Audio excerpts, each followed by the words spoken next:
back for the Shoe Gen Z Memorial Concert. And we have the one and only Nameless with us. How are you doing? Yeah, I'm good. How are you doing? I'm good too. Yeah, this is a blessed day, man. Yeah. Because we have seen you perform on stage and fans were very, very excited to see you. Wow. How was it for you? I mean, it was a blessing to see guys.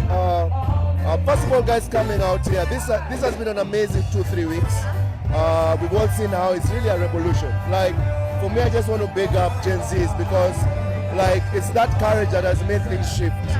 And just watching how even the politicians are all confused, it's a big step. But today we're here to celebrate and to honor the guys we lost during that time. But guys have come here with that heart that for me made me proud to be Kenyan. And even when I performed there, I was even losing my breath because I was so caught with the energy. Like you've mentioned, we are celebrating or rather remembering lives that were lost during the protest. According to you, Nameless, what's the best way for us as Kenyans to honor those who lost their lives during the demonstration? I mean, if you ask me, I feel that we should create like a kind of statue or something somewhere. Well, this marks a big change. Even the politicians must admit. So if we create something very big with all the names, where even the future generation can come and see and be like, on this time we lost people and we need to never forget their names because this is the time that Kenya totally changed. So for me, I think that even for the government, if they know what's good for them, they need to say, you know what, this happened, it shouldn't have happened, but we need to make the future generations always remember the power of courage and the power of speaking out for yourselves. Kenyans are a little concerned about pictures and videos circulating online of police who have been caught on camera using excessive force on the demonstrators. What do you have to tell our leaders concerning that? I mean, for me, the police are people, so they need to also know that this fight is for them. They have children, they'll have future children. So even if they are there, they should be there to keep people secure, but not to use excessive force. They need to also understand that this is coming from a very painful place. People have been paid for many generations. So this is where it has now reached a point where guys are like, we are just angry. So they need to understand that anger, where that anger is coming from, and not use excessive force. Yes, they can do it. I feel most of them know that. They're just a few that are spoiling the name of them. So they need to also be like, bro, tell your friends there, let's not use excessive force. Let's be there to protect this process. Yeah, because they're Kenyans like us, you know. And I know, even them, many of them are Gen Zs. You get? I've seen some of them on TikTok. Yeah, so they should know this is a fight for them as well. And maybe I'm curious to know, were you in the meeting with the president on space? On Friday? I popped in and out. Yeah, my wife was there the whole time. So me, I joined at some point. I got to hear one or two things, but I didn't hear the full. I wasn't there for the full time.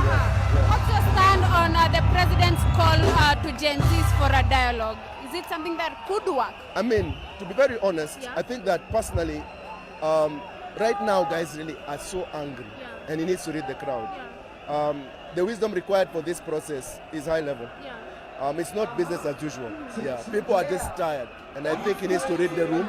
He needs to understand that this is pain that guys are feeling. The level of arrogance politicians have been operating on, the level of corruption. People have no trust. To build trust is a process. So he needs to understand that this is not going to be the kind of easy stuff that he's doing. So for him, he needs to show action so that people are willing to talk. But without showing that action, people are like, we've had this before. So they can't listen, they don't want to listen to that. That's what he needs to see. And just now behind there, clean his stuff up so that he says, this is what I'm doing, can we talk now? But try to talk before that, he won't manage. Maybe as Nameless, I don't know whether you expectations from here, because right now we are having the memorial concert. Is there something that you are expecting to happen right after today? I mean, the fight continues. The fight is continuous. By the way, the fight is continuous. Me, I remember riots when I was in campus. There were riots to remove Moi. So now you can see guys want to remove Ruto. It's consistent, but this time there's a strong chance to really shift everything. And we just need guys to keep that focus. Each other. I also feel that people turn on each other too much because of the anger. But just keep that focus and make sure that people are now accountable. This thing is changing. It's there. Yeah, we can see it happening. It's just to keep that focus and be like, you need to be accountable. We're not moving without accountability. Yeah. And as we've said, we celebrate the steps we're making, and we honor the people we lost along the way. Yeah. Finally, a message to the Gen Zs and the millennials. Gen Zs and millennials, even Gen X. Yes. I represent that. I just want to say this is a time that we all come together. It's about courage. It's about learned experience. It's about keeping the focus. It's about accountability. You get, and staying unified in that cause. You know, and change has happened, man. The straight up a shift has happened. Yeah, that's something that we need to celebrate. A shift has happened. Now they're listening. Now they're fearing. So let them know that you can't do what you used to do before, and we will see change in a very short time. Thank you so much, Nameless, for your time. Bless.